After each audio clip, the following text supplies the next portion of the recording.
I'd like to introduce our very special guest today, Allen Lau.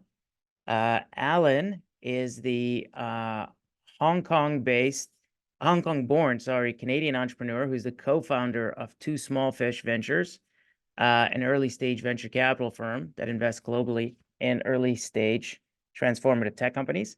He's also the co-founder and former CEO of Wattpad, the world's leading social storytelling platform. And under his leadership, Wattpad grew into a community of nearly 100 million users.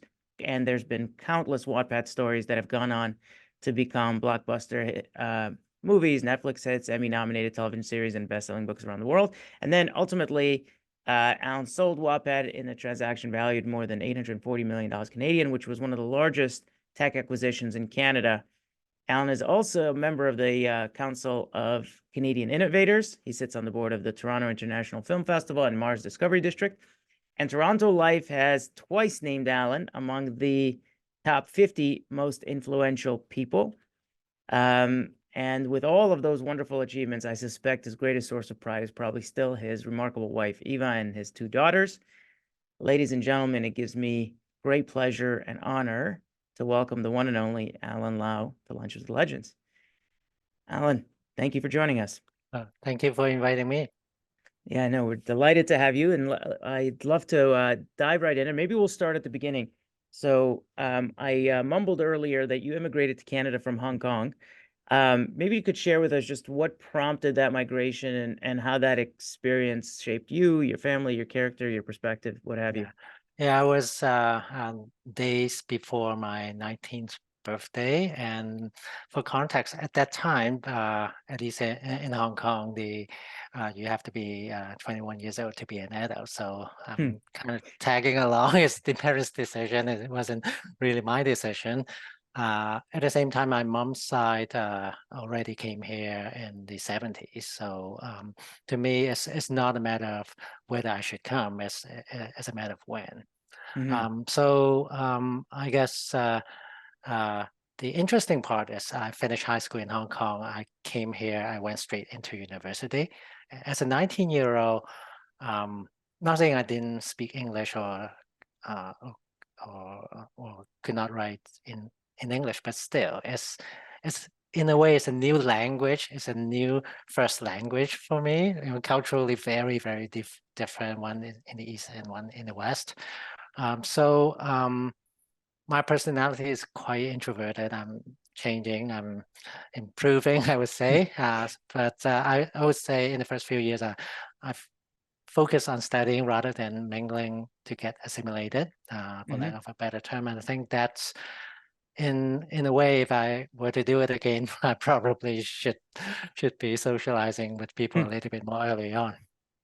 Yeah. So, and I think that, and I'm suspect that part of the culture, which is again focusing on education, getting a job at the right kind of place, is probably what led you to IBM, which proved not to resonate with you at all, and then you shifted into the startup world. So, if you could maybe tell us about that journey, and then what you learned from in the startup world. I think you went to Delrina, and what that experience taught you, and then you've subsequently applied to your own ventures.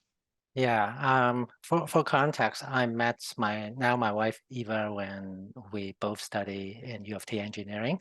So when we graduated, she went to work for Delrina. I went to work for IBM across the street. So we had lunch every day, and I was so bored at IBM because they don't let me do anything. But in Delrina, she was so happy. She joined the company when it was 20 people. So after a few months, I joined as well. By that time, it was already like 50, 60 people. I can't remember the number. But it was a scrappy startup. It was growing so fast that I didn't even have my desk in the first few months. I was kind of typing on my computer on my lab, and my monitor is at the corner of a desk shared with another gentleman. So that was quite an experience, because 4 years later, the company grew to 800 people, became one of the world top 10 software companies, and got acquired for roughly $500,000 by Symantec. at that time. It was in the 90s, so Yeah. that was a really, really big deal. And I guess what I learned is that whole experience is character defining. I've never seen a rocket ship like this. And if you have not been to a rocket ship, you just don't know how it's like. And that Mm. experience actually helped me a lot in building Wattpad and now as an investor help other portfolio companies. At the end of the day, the experience helped me make a lot of key decisions at Wattpad much faster and high quality. Hmm. Okay, so let's dive into Wattpad. So let's talk a little bit about how that idea came along and or why the idea of reading and writing stories struck you as a compelling business to get involved in. Yeah, I guess it's mostly about passion initially because I love gadgets. There are two things that uh, um, I wouldn't say as a hobby, but I do perhaps after work. I love electronic gadgets and I love to read. That's pretty much if you look at my media consumption, I read 90% of the time. So I'm kind of combining the two, putting like reading on a device or my reading material on a device that I carry all the time called mobile phone. Hmm. And at that time, it was the flip phone, the Nokia phone, iPhone did not exist. It was 2006. So that was the genesis of the company. So I would describe this, I have the true product market fit. No, sorry, the founder market fit, I should say, because I love to be a user of my own product and I actually can build it myself. Hmm. So keep a long story short, my co-founder Ivan also had the same idea coincidentally. Hmm. We were friends for a long time. He used to work for my first company, and Hmm. once we realized we had the same idea, then we just joined forces and start the company. But to answer your why the business is so compelling, because it was so unique as it was user generated content. It was very nascent at that time. YouTube was only 1 year old at that Hmm. time. Facebook was a tiny startup. So social network community, UGC, was very, very nascent. And then, as you mentioned in the introduction earlier, we keep on finding adjacent areas like AI.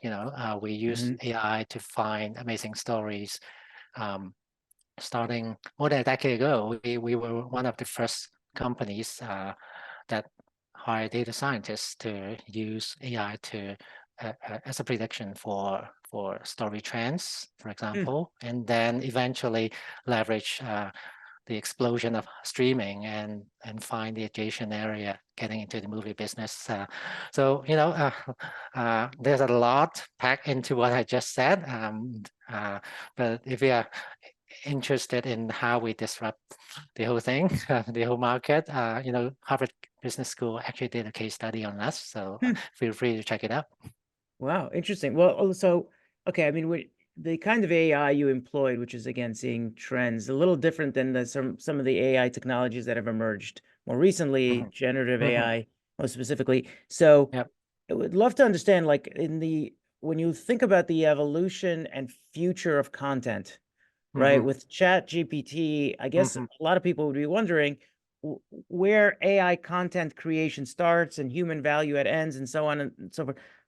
How do you see content evolving? And then as a result, where do you perceive the opportunity? Is there another area in the content domain that you would want to tackle or disrupt? Yep. Yep. Very, very good question. I think first and foremost, I think there's a lot of um, scare about generative AI would replace a lot of the jobs, especially creators. Why there was a Hollywood strike is partially because of like AI could be displacing them. I think this is uh, partially true, but mostly not true, because if you look at human history in the past 200, 300, 400 years, job displacement is not a new thing.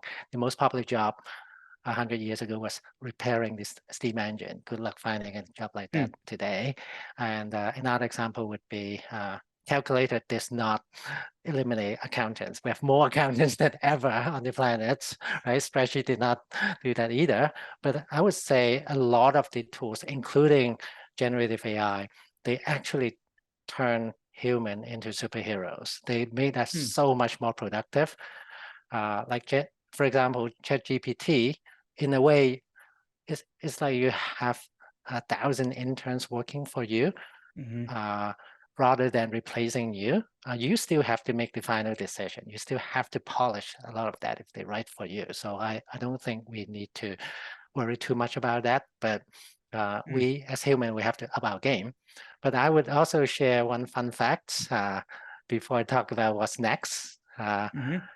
In 2018, one of our investors, Bino Khosla, sent me an email. Hey, Alan, we just invested in a new company. You might want to check it out. Maybe you'll find it on the content creation side. That company, its name is called OpenAI. So we actually look at this, thankfully, more like 5 years before anyone knew anything about OpenAI. We didn't use it not because the technology wasn't good. It's because they asked for too much money to license the product. We literally have to give them my entire round of funding. I just could not afford that. Wow. So, but I don't run Wattpad anymore. So whether we would use generative AI or not, I would say if I were to run the company, of course, I would be using some form of Gen AI. But now as an investor, what's next? You can see in one of our investments, it's called Ideogram. And long story short, it's an image generator, but they are the only one on the planet, at least when they launched, they were the only one that can put text within images. Like a guy wearing a t-shirt, I love Canada. You see I love Canada on the t-shirt. They are the only company doing that. So I think that there's a lot of innovation going on in content creation. I'm very excited. Wow. And so maybe you just want to go back to when you sold Wattpad. I'd like to understand why, and obviously it was one of the largest transactions in Canadian history, tech at the time. Maybe talk to us a little bit about why you sold. And in general, how do you think about the selling decision in any business that you own versus continuing to run it and operate it, continuing to double down and invest in it? What are some of the mental models you use there? Yeah, ironically, a lot of startups would have an exit strategy on their pitch deck, and perhaps in other sectors too. Exit strategy is quite common. But ironically, if you look at all my pitch deck, we never had it.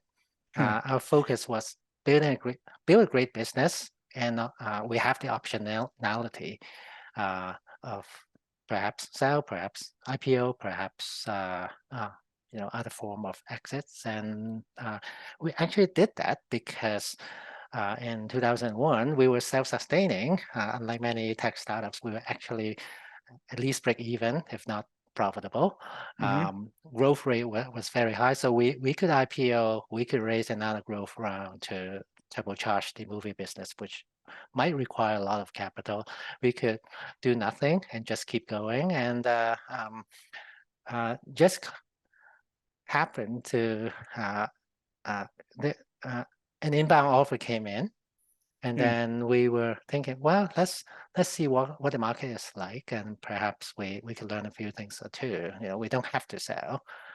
And then through the process, at the end we had 4 offers on the table, so we can be very, very choosy whether we sell, who we sell to. And eventually it's Naver Webtoon, because they have an virtually identical business, but in comics rather than fiction. We only do fiction. They only do comics. And from a geographic overlap perspective, we are very global, but they need to expand into some of the geographies that we are very strong. So it's more like yin and yang, match made in heaven. And that's why we feel like to accelerate the progress of Wattpad, merging is is a great decision, and now I can talk about this. They because they share this publicly. They want to separate Webtoon and combine Wattpad into a separate public company and go public Hmm. in the US. In the US. So I think that's super exciting. I think it would take a little bit longer for us to do. So that's one of the key decision, key reasons why we decided to sell. And would you, is there a discipline that you've maybe brought, like now that you're on the venture capital side and Mm-hmm. you're personally investing in businesses? Again, is there any framework that you use or with some of those companies about, or maybe how investors should be thinking about their positions, their holdings in venture type businesses, vis-a-vis the sell decision? I guess we have a lot of amazing investors on our cap table, and they all, none of them, I would say, not even most of them, none of them talk about exit. Ironically, people assume they would think about and talk about exit. No, none of Hmm. them. In fact, sometimes when I kind of lightly brought up this topic, they would tell me, which I agree 110%, focus on building a great business rather than thinking about the exit, at least not now, you know. So I guess not an advice to other startups, but I think in the past few years, especially 2021, Mhm. the goal became how high the valuation is, right? How much Mhm. you raise. I think people lose sight about that. That's not the goal. That's the mean to an end. The end is Mhm. always a great business. Once you have a great business, those opportunities would come. Yeah. And so when you reflect back on the tremendous success that Wattpad was, what are the things or the people you credit with most for Mhm. that? And maybe even when you think about if you rebuilding that company today, what might you do different, if anything, um, in the next iteration of Wattpad? Yeah, I would say the amazing team and culture. It sounds cliche for me to say this because in a way it's table stakes. Uh, at the same time, I think the Wattpad culture is so magical. I have so many former employees telling me, I wish I can find another Wattpad, but I just can't find another Hmm. company as good in terms of culture. And well, of course, there's only one Wattpad. So anyway, this is again table stakes, but I would say um, I have so many amazing venture capitalists. They are tier one. I wouldn't even use the word top quartile. I would use the word top 1%, maybe even top 10 firms in the world on my cap table, like people who wrote the first check to Twitter, people like Vino Khosla, he wrote the first check to OpenAI. And Hmm. guess what? Google. Hmm. And then we have another gentleman, he now retired, but he wrote the first and only check to Microsoft Hmm. before Microsoft went public in the 80s. And when you have day-to-day interaction, perhaps weekly interaction with amazing VCs like this, and some of them they generate 1,000 times return on one single investment. You know, at the Mhm. fund level, they generate 30 times return. That kind of is the questions that they ask, the conversation is completely on another level. And of course, these people are so highly connected in a way, the CEO network that could help me as a CEO to build a company is unparalleled. So I Hmm. would give them a lot of credit. But the last thing I would say is um, I have the courage to, we perhaps, including my co-founder, we have the courage to place a lot of crazy strategic bets. It wasn't that crazy internally, but from the outside, like a mobile reading app turning into a movie studio is it doesn't make sense, but when you are Hmm. inside, it actually makes a lot of sense. And perhaps we are just very good at our crystal ball is pretty good. Hmm. Well, I mean, having a crystal ball is really quite a skill set that anybody would pay infinite amount of money for. But coming back to the more ho-hum things, which you said, Wattpad had this extraordinary culture. When you think back, what was there any unusual practices or maybe contrarian or non-linear practices that you may have employed, and whether it's at the cultural level, the leadership level, uh, the management style, anything that you could kind of more specifically Mhm. share? Yep. Yeah, I can. Well, there are many examples, but I will highlight one. I should say, I wrote one blog post every day to the company, internal blog post. I spend 30 minutes, 45 minutes to write that every day. Hmm. And when people heard about it, it's like, wow, you spend so much time on this. Is it useful? I would say context matters. This is the highest leverage of my time in a way, because I ensure everyone in the company is rolling in the same direction all the time. I enable the entire company to make the highest possible quality decisions. Hmm. So yeah, I think it worked really well for me, and partially because the written word is my thing, right? Hmm. So it worked well for me. But going back to the tier one venture firms that I work with, I would give them the credit on this one.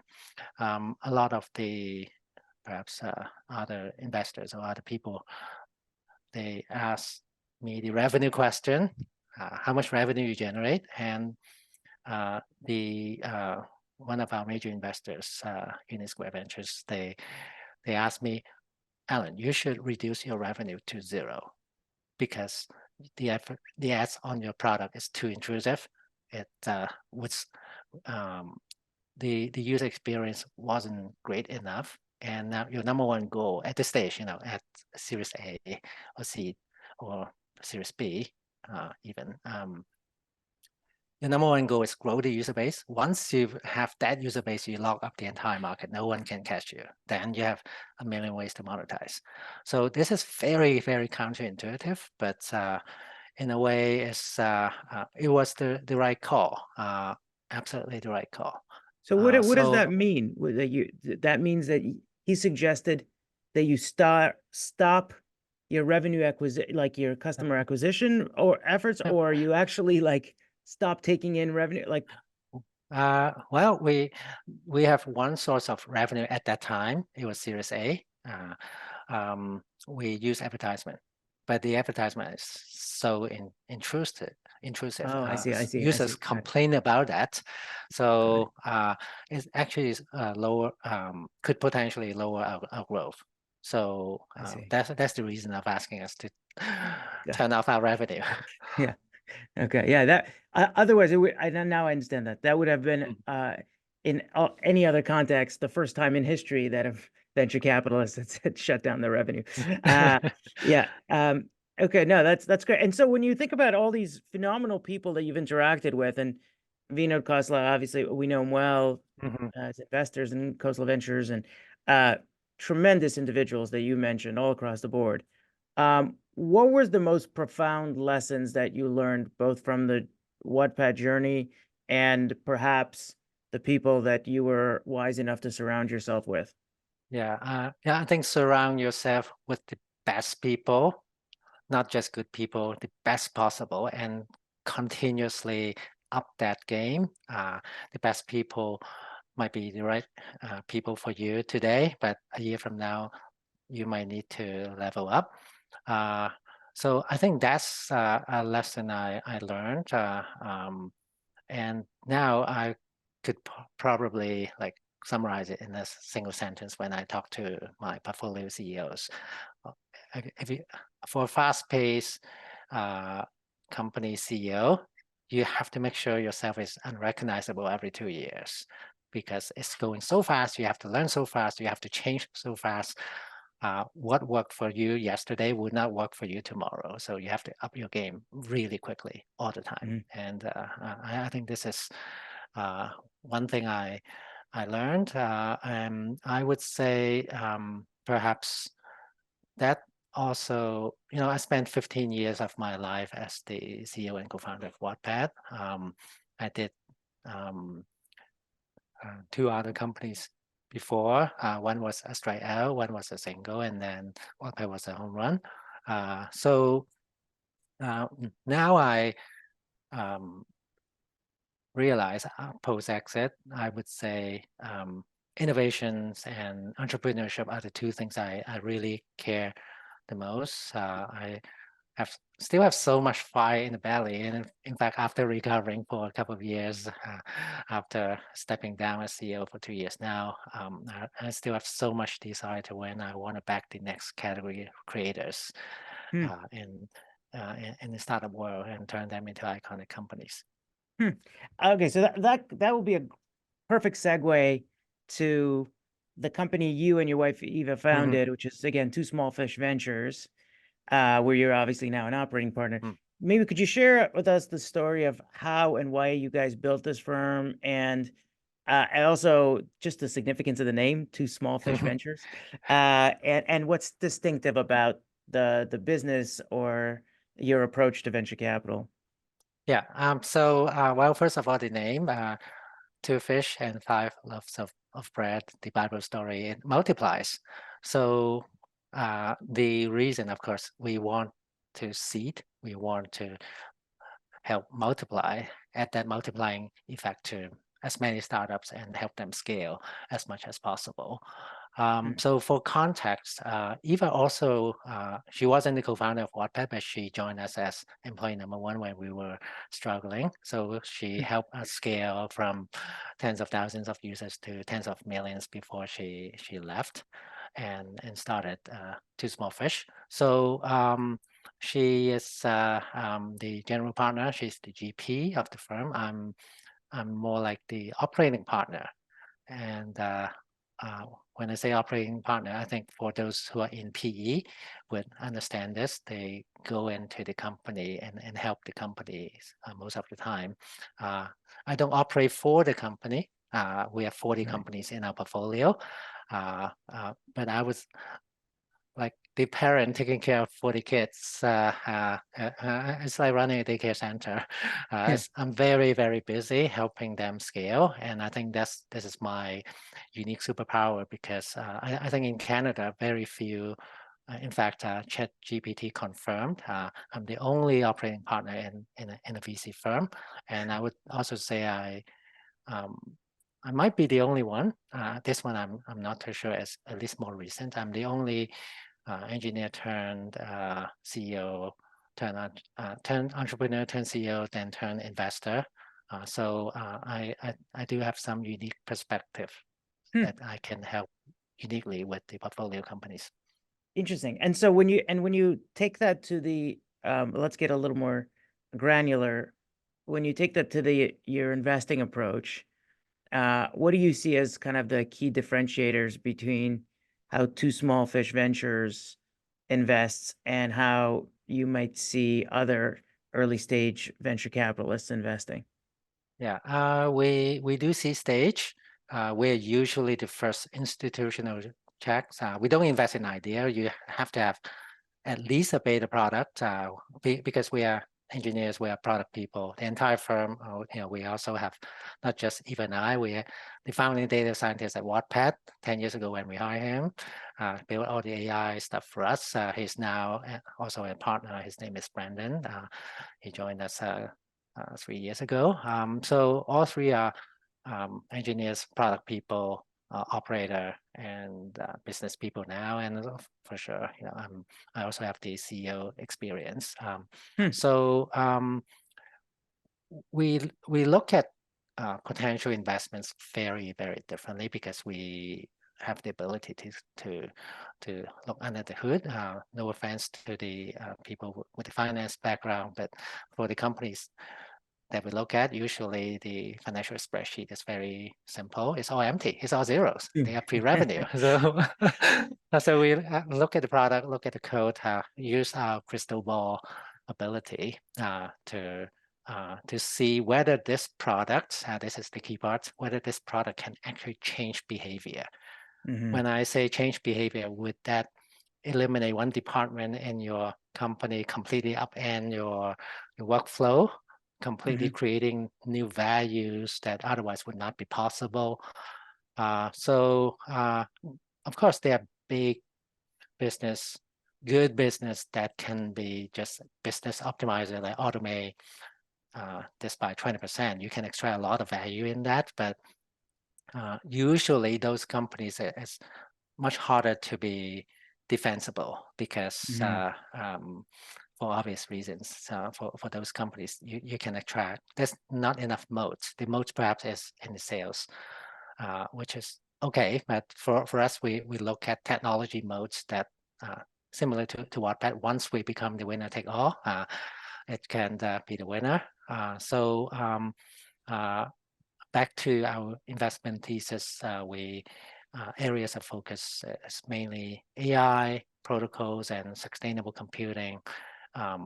This is the areas that we actually have domain expertise and operating experience in. I'm an electrical engineer, so I know semiconductor.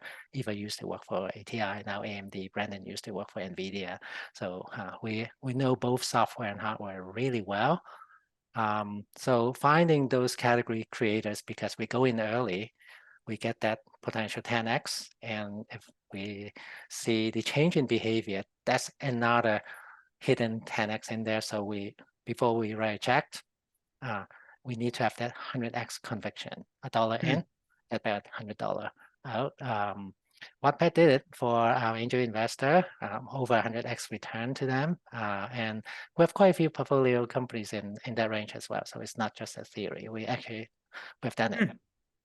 Interesting. And so, I mean, I was just listening to how you interact with your portfolio companies, and whether it's your approach at Too Small Fish or just the industry general, how do you believe that venture capitalists can create the most value for their portfolio companies, their entrepreneurs, and ultimately their investors? Yeah. Okay, this is a very interesting question. Let me use Vino again. He's famously said 95% of the VCs add zero value to the company, 80% of the VCs add negative value to the company. That's so offensive and rude. I would not say what he said, but he does have a point. Because for early stage companies, it's hard. You're going to go through a lot of tough time. You have not found product market fit. To build a great company, like we talked about this earlier, in a way you have to be contrarian to build that 100x return company, and that's easier said than done. So what we can uniquely help portfolio companies, sometimes it's help them in making really super high quality strategic decisions. And sometimes it could be a 15-minute conversation. Sometimes it could be a 2-hour long conversation. We don't do any gimmicks like take care of your laundry. Some VC firms, they do that, to attract founders, but we don't do that. We focus on what we are really good at, what we know.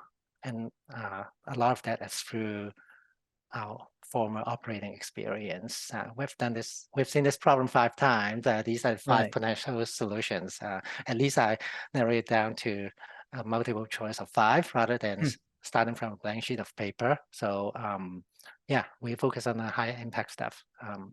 Interesting. I think we can uniquely do. And so, okay, so you talked a little bit about how you think about companies from conviction about their potential within a market, and how do you develop conviction around the company itself, and maybe the team itself, and maybe if you can after that, just talk a little bit about or think about an example or a company of yours today that you're most excited about, Mhm. as a very descriptive example? Yeah, this is a very difficult question to ask. I'm trying to use an analogy. Hopefully, it doesn't sound too arrogant, but it's very hard to ask Picasso why your painting is so good, because there's more Hmm. art than science. I think to develop conviction around a company, um, especially at pre-revenue C stage, there's no template, there's no playbook, but I would emphasize on the reason why I emphasize we are all engineers a few times, we are all product people a few times, because this is an important point, because we have to imagine what the product could do, should do, and would do, but nobody else can see it now. Hmm. And I think when the when the solution to a problem is so obvious, everyone can see it. There's no differentiator anymore. So you just cannot generate that 100x or 100x venture scale return. So I guess we kind of learned this, if you call this a playbook. Um, Learn this from all the tier one firms. I think pretty much all the tier one investors that I work with, they all share the same approach. They are all engineers, they are all product people, they operate before, they operate as a tech company, mostly on the tech side before, then they turn investor, and they are all visionary. They can imagine 10 years from now what that company is like. I think this is a very specialized skill.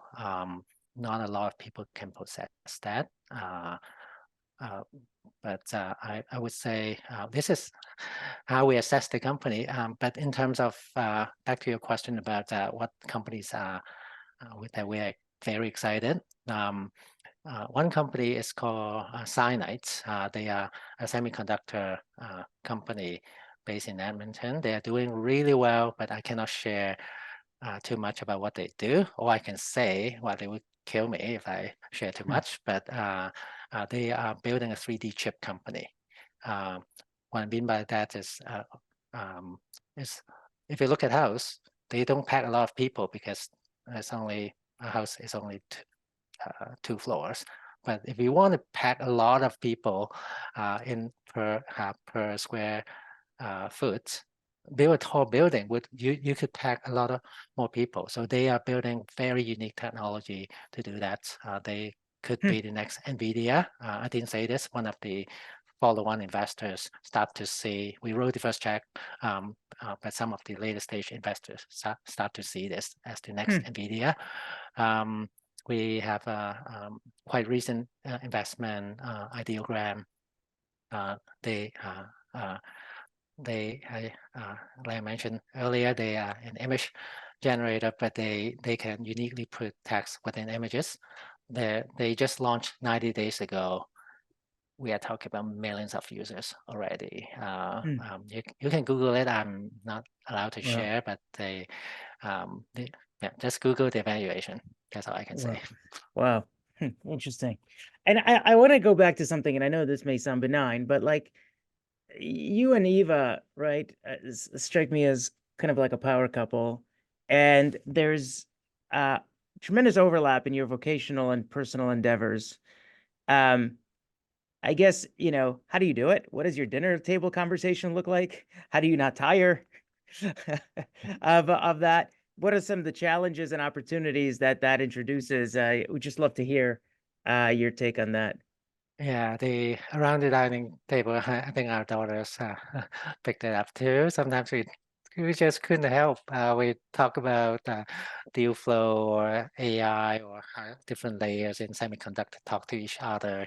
We and sometimes that's what we talk about at 11 p.m. So in a way, it sounds a little bit crazy, but we love what we do is we are just so passionate about this. We just couldn't help. And you can call this we are both drug addicts in tech startups, and yeah, I would be happily say or admit that. I guess we are completely different people, but they share common interests, brings us together. Sometimes it's exhausting because after work doesn't sound like work, by the way. It's joy rather than work, but after work is still work. That's Right. how we have our conversation. But I think one little fun fact I want to share is not only we used to work for the arena together and Wattpad together, but we also worked for an incubator together, and we assigned to some incubators, maybe multiple incubators at the same time. There was a period of time in one company, she reported to me. In the other company, I reported to her at the same time. If our marriage can survive that, and trust me, we were a little bit feisty in the car ride home. If we could survive that, I think we can survive anything. Yeah. Well, listen, I think you're one of the few these days that is sleeping with their bosses, so it's a really remarkable thing that you guys are actually, and it's a testament to your marriage and it's a testament to your values. So kudos to you guys. Um, just coming back to the venture capital Mhm, ecosystem and the state of venture today. Let me start there. mhm. I mean, obviously we talked about AI, but what are some of like the key market themes or trends or maybe even macroeconomic stories that factor in most into how you think about opportunities and companies? Yeah, we are going through a downturn right now. Let's call a spade a spade. The venture return perhaps quite terrible, but that's the real mirror view. I crunch a lot of numbers and I learn again from the T1 firms and how they invest and look at some of the historical bets as well. Because we went through financial crisis, we went through .com. I have their numbers in some of the T1 firms. I'm also an LP now, so I actually can access how they did it. Two things, well, maybe three things I want to mention. Number one, we are going through a period of disruption or platform shift. AI is clearly going to disrupt more industry than ever. Even manufacturing, for instance. Mobile did not disrupt that. That was the last platform shift 10 years ago, and the internet was the one before that 20 years ago. Internet did not quite disrupt manufacturing, but look, nowadays you can use prompt, type in something, and the blueprint of the robot that you need is right in front of you in Hmm. literally 2 minutes. So I'm just using this as an example. People might underestimate how AI could be so pervasive across different industries, Mm-hmm. and because of this platform shift, there's a lot of new opportunities. Look at mobile 10 years ago or .com 20 years ago. After the .com burst, not before. After the .com bubble burst, not mobile payment, internet payment, broadband, all the infrastructure were in place, and that's when internet really started to take off. And we are looking at a very, very similar shift again, but so early. That's number one. Number two, buy low, sell high. This is like first principle of investing, right? So the valuation is much more attractive right now. Mm-hmm. And I'm not saying this just because I want to be optimistic. I look at the past 30 years of the tier one firm return. I can see the pattern. The best vintages when they generate 10x, 20x, 30x at the fund level, right after .com, right after Mm-hmm. financial crisis. And so I'm actually very, very optimistic. We are investing faster than the average market because we have we see this. Yeah. It's kind of obvious. And is that, I mean, I know you have a fund out in the market right now Hmm. that that you're finishing a raise for. Yep. But did the current market regime drive the timing of that, or was it something else altogether? No, I tend to ignore the market timing. For a venture fund, we raise a new fund every 3 years, 4 years. You cannot, as a venture capitalist, the last thing you want to do is to time the market. But you, as a venture capitalist, the best thing you can do is to seize the opportunity of the platform shift and leverage that to generate that 10x return Right. at the fund level. So that's what we we are doing right now. Our fund is final close. We are already within the target zone. So we'll final close in 2 months and 3 months in mid Q1. That's what we are Hmm. working towards. It's great. I want to talk a little bit about the ecosystem here on this side of the border. Hmm. And obviously you've had partners and investors and you've done business on both sides and globally. But Hmm. when you started, the tech ecosystem in Canada was like far less glamorous than it is today. Hmm. And even today, I still think it's like it's emerging. Yep. How do geographic considerations factor into your thinking or your strategy? Do they? I'd love to just hear your riff on that. Yeah, maybe let me share another funny story. When I raised from Silicon Valley 10 years ago, everyone asked me, well, not if, when are you going to move to the Valley, right? And that was a very common question. A lot of entrepreneurs move there. That's why we had the brain drain, right? But I think I'm not saying I'm the only one, but I was definitely one of the very few actually said, no, we are building this in Canada because in the Valley, as a small company at that time, I couldn't compete with Uber, Airbnb, let alone Google and Hmm. Facebook. Whereas in Toronto, we have 6 million people here. I don't need to hire 10,000 people at that time. I need maybe 50 amazing engineers. I'm sure I can find it if I'm the biggest fish in the smaller pond. Uh, I can hire the best people, much better than the Valley. I didn't even want to bring up the cost issue. Of course, that's an advantage, but that's not the reason. Anyway, back to Canada. We Valley is large, so we have to leverage our unfair advantage to compete with companies not only in the Valley but around the world. And one thing Hmm. that we are very, very amazing is 51% of our population were born outside of Canada, including Hmm. myself. I think including you as well, Mo, if Hmm. I'm not Yeah. mistaken, right? So many of us are bicultural, many of us are multilingual. Uh, that actually enable us to build global business Hmm. much better than the Americans. That's what we did. Even when I sold the company, I did not have I have a few people in Hollywood because, well, Hollywood, you need to have Hollywood people in Hollywood. But other than that, I only have two physical office, one in Halifax, one in Toronto. Huh. I never thought about that competitive advantage over US VCs is Mhm. sort of the far more globalized nature Yep. of our citizens. But anyway, interesting.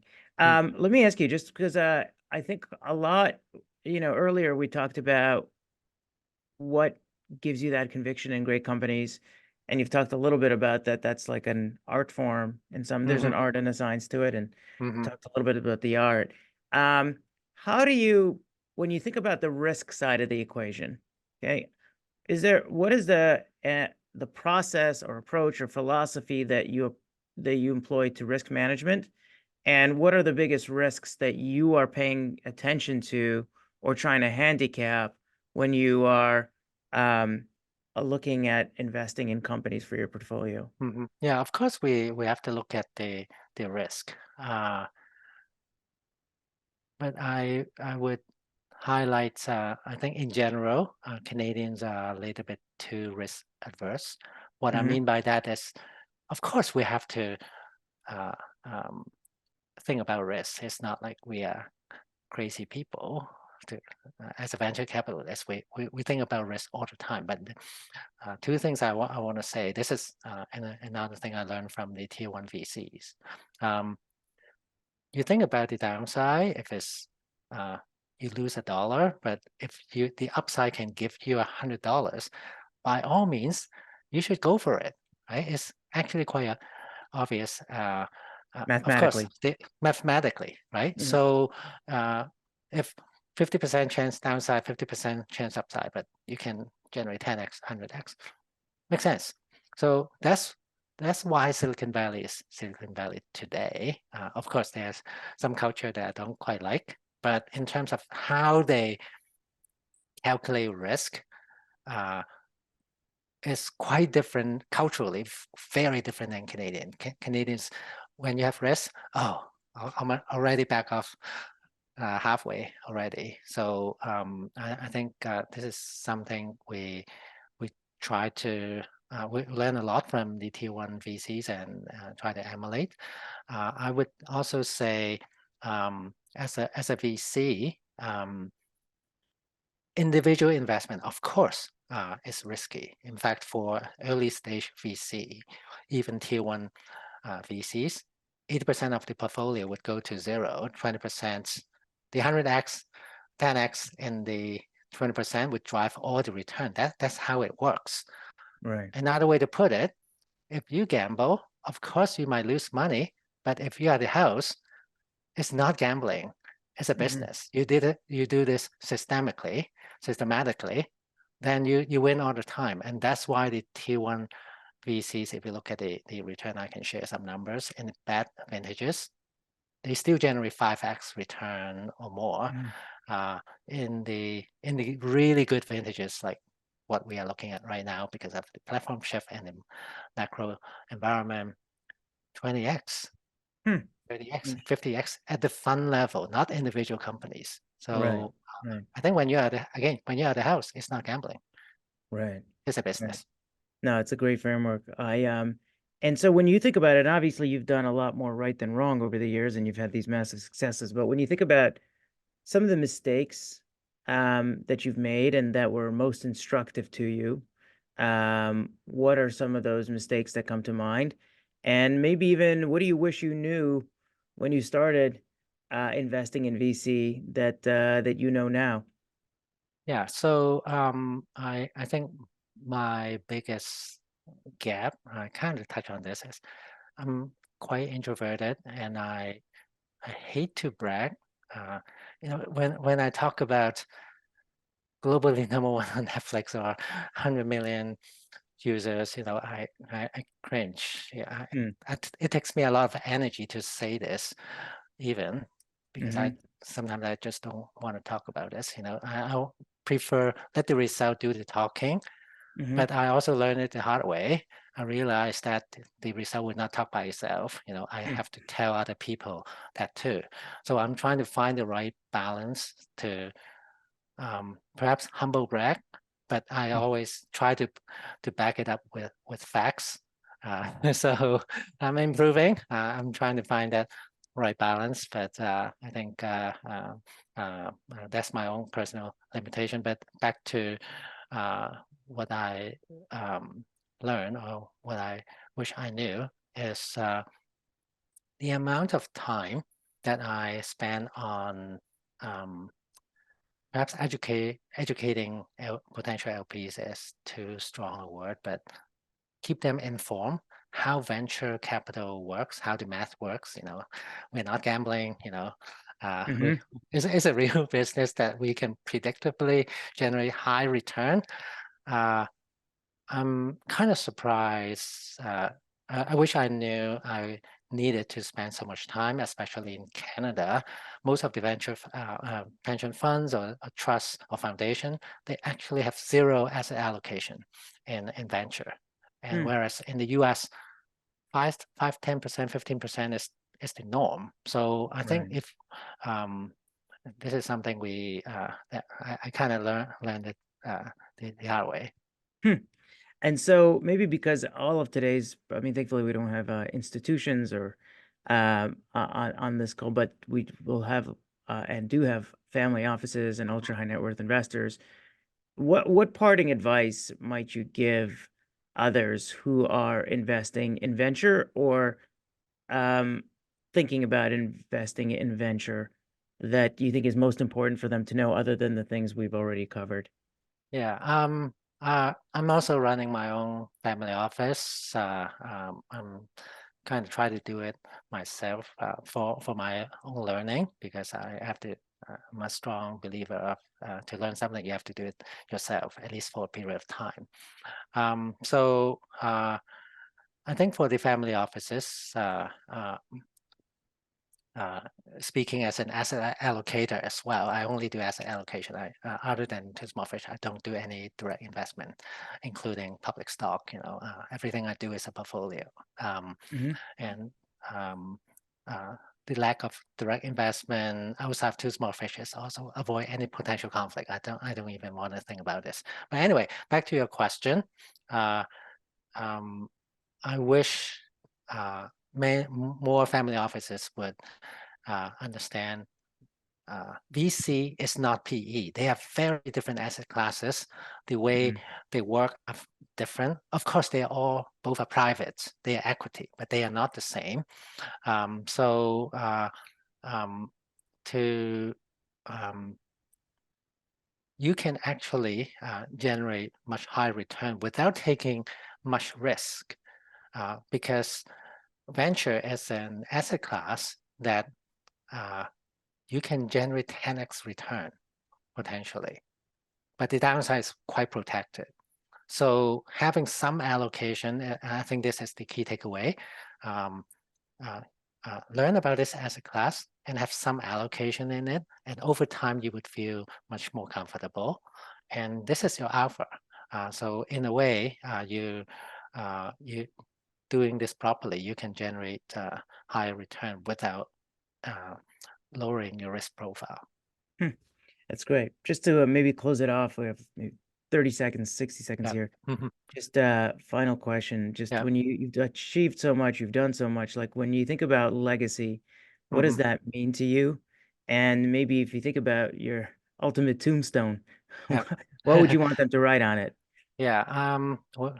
Too Small Fish is only at Fund 3 right now. It's still relatively new. It's a 10-year-old fund. But our aspiration, I say our, I include all my partners. We want to build an iconic venture firm, not just iconic venture firm in Canada, iconic venture firm in the world, like some of the funds that I talk about. I don't personally, I want to be the next Fred Wilson. I want to be next Khosla, maybe a more polite and humble one. uh, but not the Canadian version of that, as I just want to be the next Fred Wilson or next Khosla. I don't care if I'm the Canadian champion. I want to be the world champion. Right. But that's if on the tombstone, other than, of course, I want to be a great parent, a great human. Of course, there's table stake on my tombstone. But if it's just talk about the business achievements, when I'm dead body, I don't really care. I care more about the impact. The impact I want to share with the audience here is we all saw the number, the productivity like GDP in Canada is declining on a global stage. In terms of GDP, we rank higher. We are falling in the ranking, and if you look at the U.S. S&P 500, more than half of the companies are IP based now. The world has transitioned. In Canada, just over 10% is IP based. So for our next generation, we have to invest in the innovation economy. The world has already shifting. The train has left the station. So what I would like to do is not, of course, building an iconic VC firm is great, but ultimately I want to make an impact, not single-handedly, but help the Canadian economy to transition into the new world. If I could help do that, that would be awesome. Alan, that was just fabulous. Thank you so much for joining us today, for sharing your incredible insights with us, and being so generous with your time and your wisdom. We do appreciate it and hope that we could do it again soon. So thank you very much. Thank you so much for inviting me. Thank you. Yeah.